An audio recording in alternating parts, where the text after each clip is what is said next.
Well, hello everyone, and welcome back to Circle City. Hope you guys are having a good day.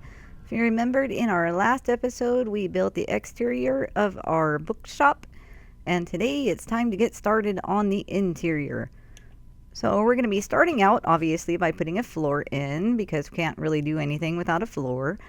And I went ahead and blocked out some places already where we don't need to put the floor. That way I can save on blocks for that.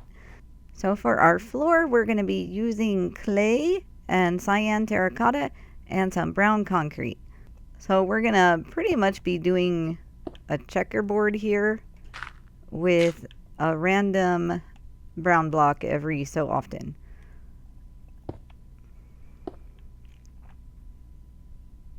So this is pretty much going to be our floor pattern throughout the whole thing.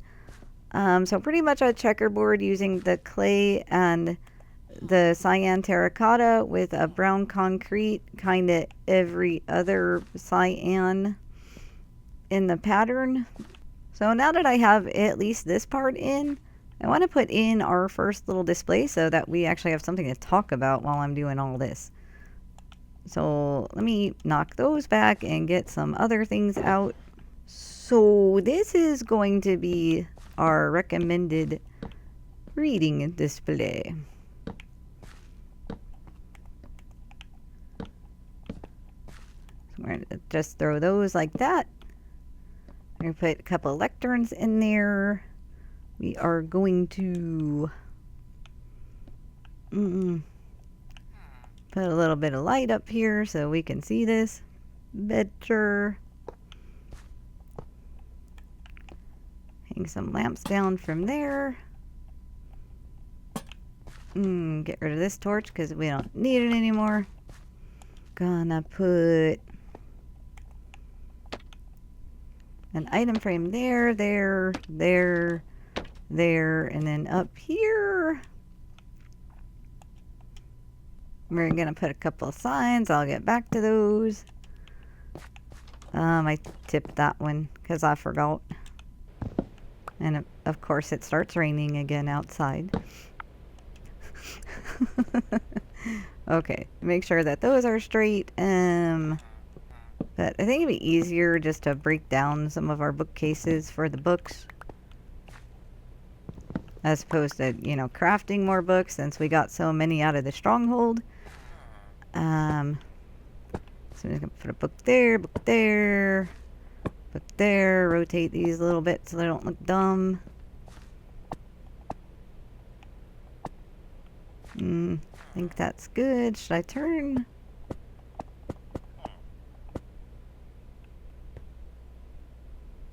Yeah, let's turn them up a little bit. I don't know why, but right now they're looking like ice cream sandwiches to me. Maybe I'm hungry. Let me put those back because I don't need those anymore. The book and quill we're just going to set there because they look nice. And then up here,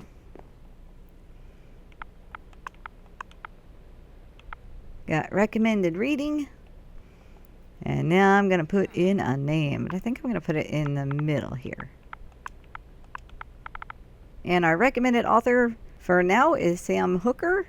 Probably a name that you may never have heard of before. Uh-oh. I guess it thinks that his last name is a bad word. What if I take the hour off? Yeah, so apparently it thinks that the last name is a bad word.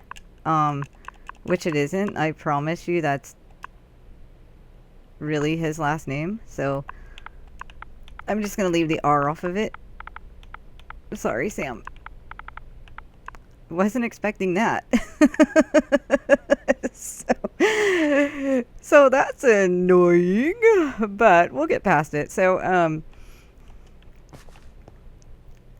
Sam Hooker is an old acquaintance of mine back from my Renaissance Festival days. And I had absolutely no idea he had any interest in writing whatsoever when I knew him. So I don't know if this was always a thing that he wanted to do, or if it was something that he kind of, discovered he wanted to do later on. But a mutual friend of ours, a very good friend of mine who I have stayed in contact with over the years, had called me a few years ago and we were talking about, just random stuff. And then he just mentions, "Hey, do you remember Sam?" And I said, "Well, yeah, I remember Sam." And he says, "Well, he wrote some books." And I said, "Really?" He said, like wrote them, published, like for real, not just like free, random ebooks. And he said, "Yeah." And so I got all excited, of course, and I looked him up and I looked up his books. And I'm so paranoid that I'm doing this wrong. And I ordered all of them and had them delivered to my house. I mean, because even if they turned out to be bad, at least I wanted to support my friend. Because I'm really, really happy that he was able to accomplish something that, that someone like me can kind of only dream of, Actually sit down and write novels and get them published too. How cool. So, let me put Torch back here for Tempe like.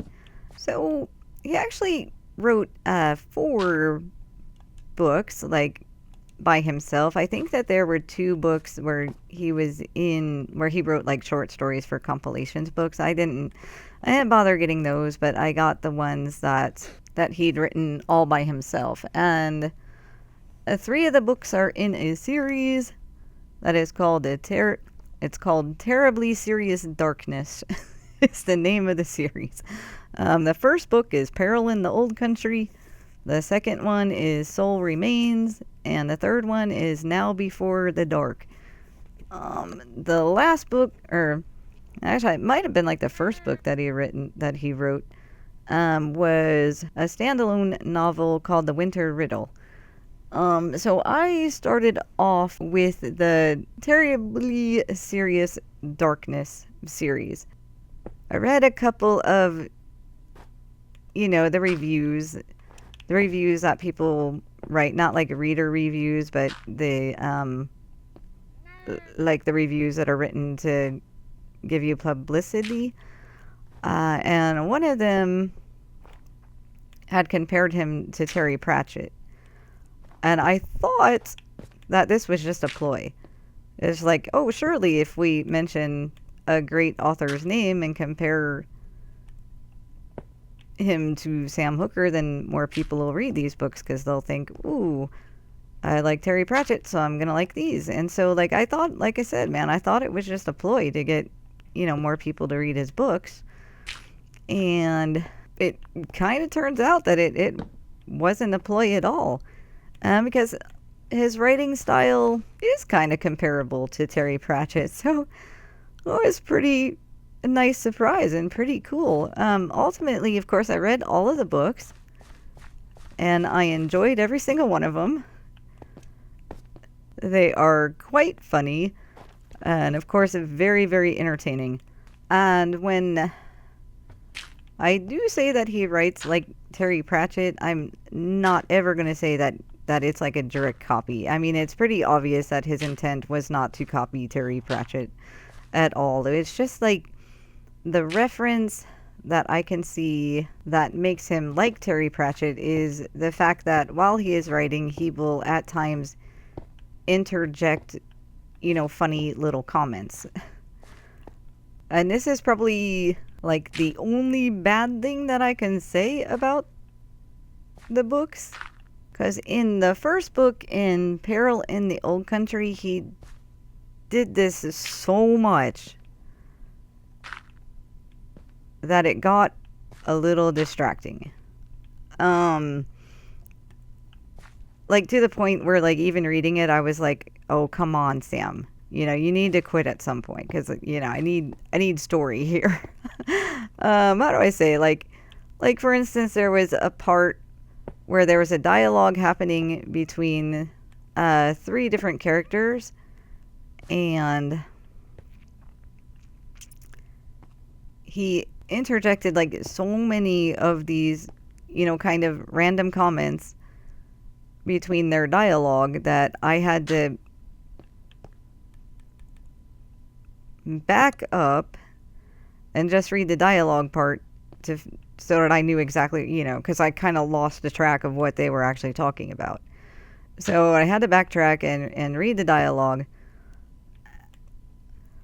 so that I could figure out where the actual conversation was going. But still, that doesn't mean that they're bad. I hate to start off by like on a negative note like that, but positively, they are very funny books. They're very entertaining. They kept my interest. I got through all of them. I'm not just saying that because he's an old acquaintance of mine. I genuinely liked his books. And I will tell you, like, one thing, I cannot remember exactly which book it was, but I believe it was a second book, but he introduced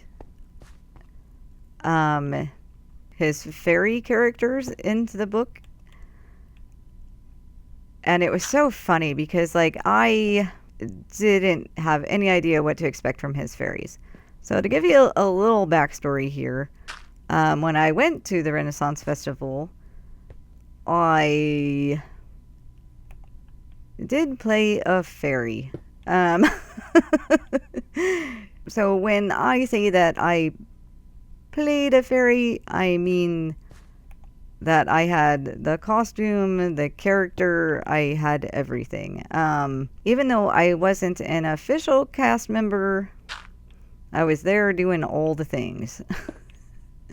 So when it came to the part where he mentioned that they were going to go and meet up with the fairies, I was really interested to see what his fairies were going to be like. And if for whatever reason he might have written a couple of characters into... Oh, I thought I grabbed all of those.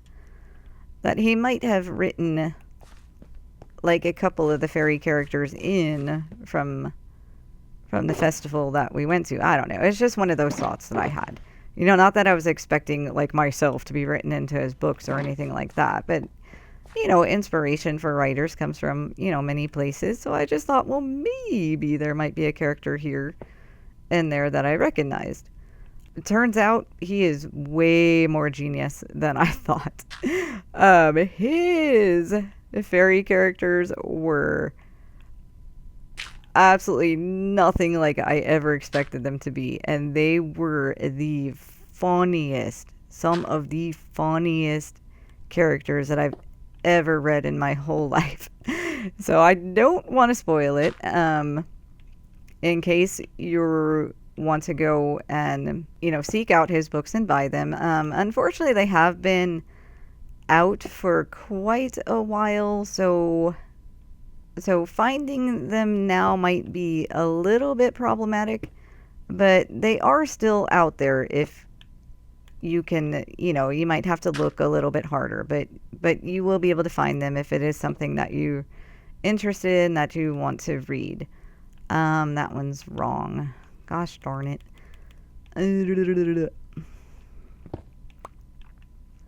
Okay, back on track. This one is that way, and then this one, okay. Cha-cha. Okay, got it.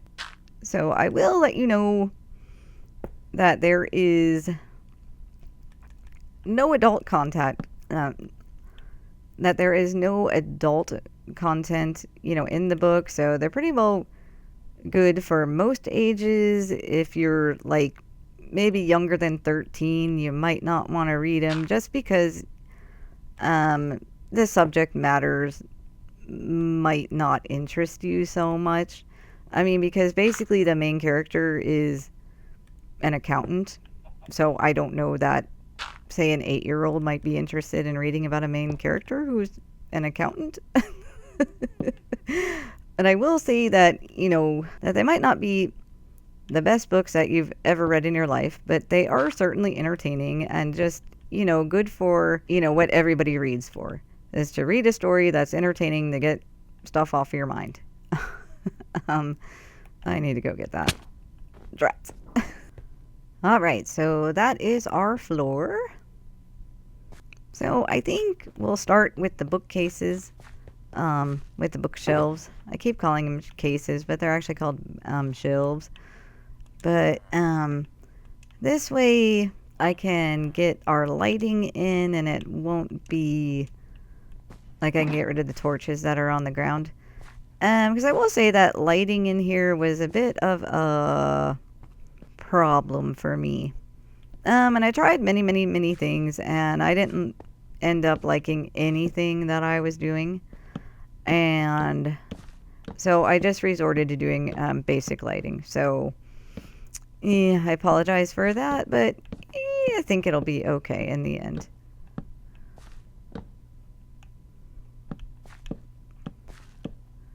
So we're just going to do around the bookshelves here, and then we're just going to do the lanterns on top like so. And this is really going to get our light going in here, because there were places, you know, when I set this up without any lighting, there were some places that looked a little precarious.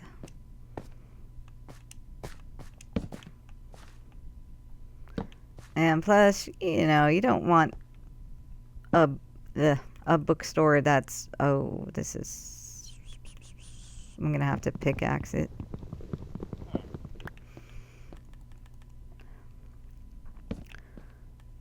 That is too gloomy because people, you know, need to read.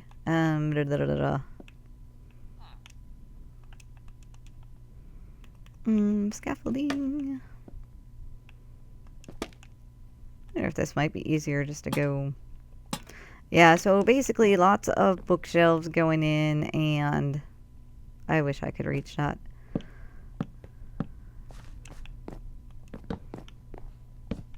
And lots of lanterns. God, I'm really good at this today. Maybe I'll get better as I go.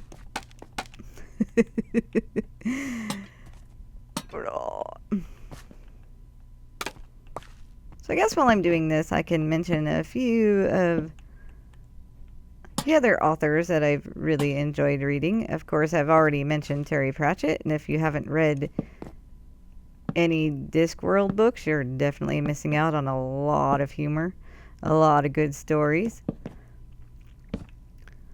And I think that the one book of his that stands out the most to me is Pyramids. And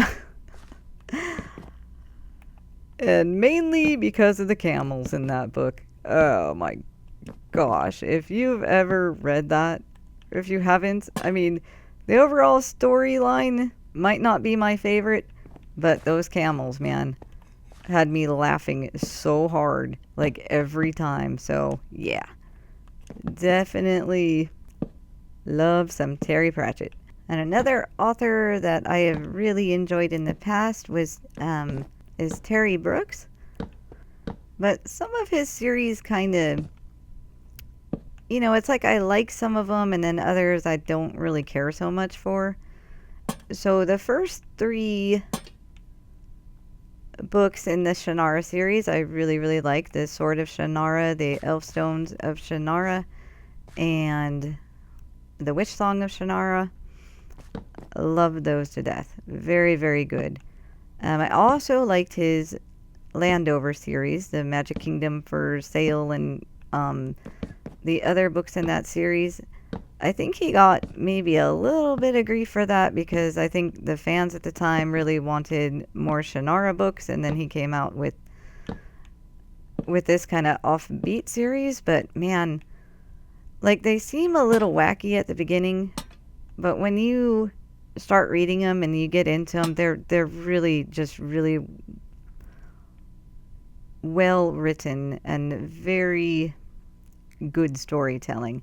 And one thing that I really like about Terry Brooks is the way that he can tell a story and bring you to a point where everything just seems absolutely hopeless. And then somehow everything turns around and it works out okay.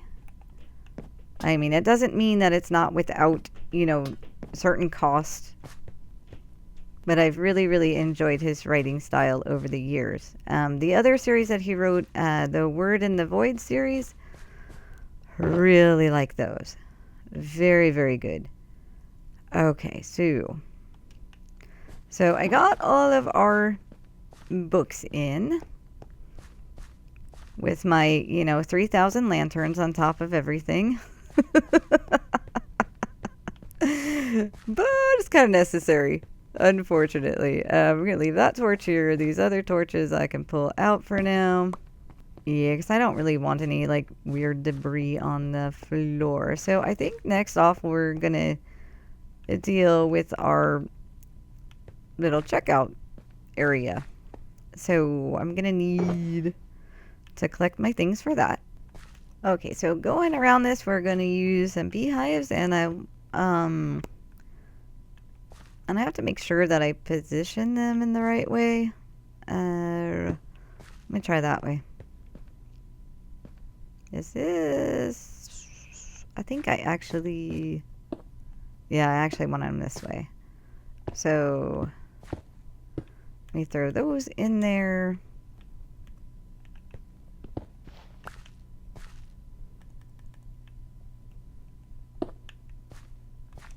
Okay, I think that worked out.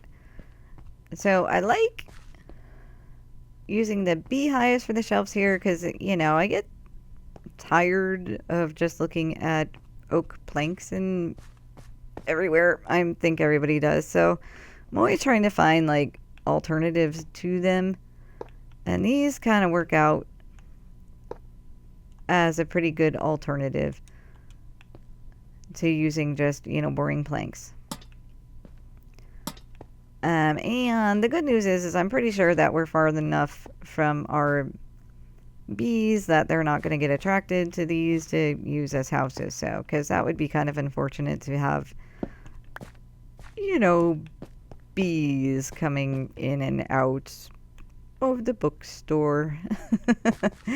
So, next up, I'm going to knock out 4 of these blocks because I want to put some details in here. So I'm going to put in a regular bookshelf, and I'm going to put in a chiseled bookshelf there. And then on the ends, I'm going to put in some looms just for variation and decor. And I think that's pretty much it. So it's going to be like a little, when people order their books, the clerk can put them back here. And so if they don't want to hang around in the bookstore, which I don't know why you wouldn't, but if you don't, you can come up here and just pick up the books that you ordered. Haha. So next up, we are going to make our new releases table here. I'm going to need a few more books for this, so I'm going to break a couple of these just so I can have some more books. Okay, so here we're just going to make, a little basic table. We're just going to go all the way around with it. Did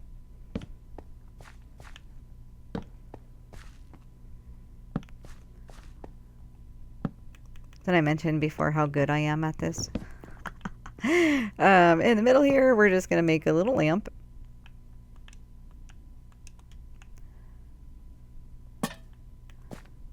And I'm not going to put any signs here, but I am just going to throw some item frames down.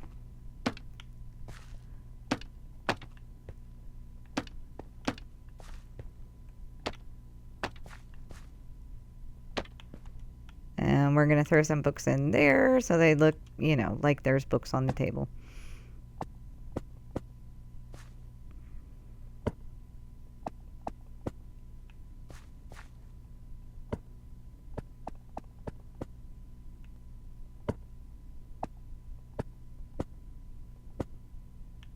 I turned that one too far. Okay, so our new release table is in. And now we need to come back into corners, and we're in the corners here. We're just going to put a couple of seating areas. So just nice little places where you can chill and read some books if you want. Up here, above the table, yeah, we're going to build a little lamp that comes out this way. And I will have to go get more iron bars because I miscounted those. Blah.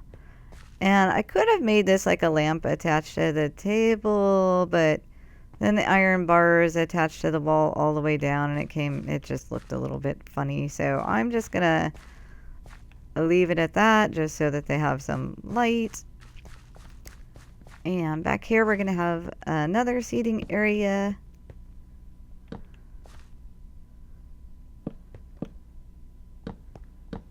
And I need to put a couple of lights back here too. And I can't remember exactly where I had them. I think I had it here.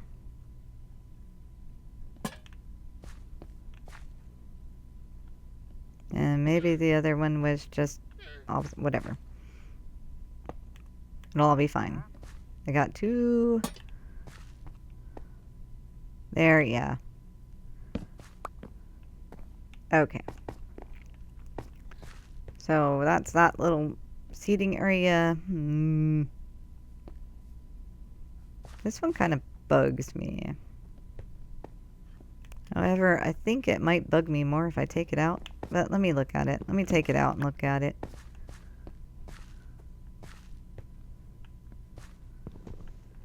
Or maybe I do. Yeah, I think it looks better with the 2. So I'm gonna replace these blocks real quick. Okay, so I got those in there. So that's another nice little cozy spot where you can sit and read if you would like to. And now we're just going to add a couple more last minute sort of things. Oh, it helps if I get the stuff that I need. So right here, we are going to make, now I should have been standing on it, a spinner.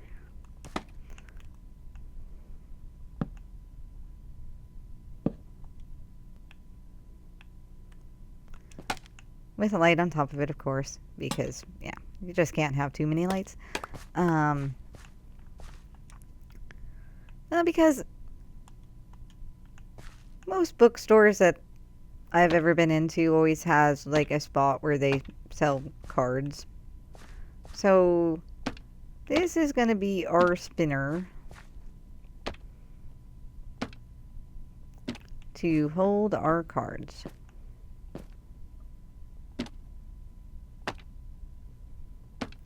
So I know that the inside of this that doesn't actually connect to the item frames, but I think when you're like looking at it real fast, it doesn't really matter. So I decided what would work best probably as cards would be banners. So I'm just going to kind of randomize and put the banners in here to represent, you know, greeting cards, birthday cards, you know, how you doing cards, whatever kind of cards. I'm just going to slap them in however. And then I can rearrange the colors however I want to later if they're bothering me, certain combinations. Okay, so greeting card spinner completed.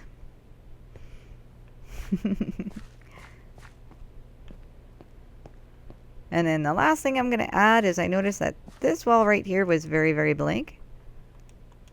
And so I thought it would be nice to add something here too. So in this spot, we're going to make a little spot to hang bookmarkers. So I kind of just went through and picked out a bunch of random things that I thought could work as bookmarks. So I got a chain, I got a pickle, I got a tripwire hook, and a blaze rod. So, it's kind of hard sometimes to come up with things that look like things, but as long as you and I know that those are bookmarks, everything will work out great. I had thought that candles would be a good thing to use, but the shading on them just made them look too three-dimensional.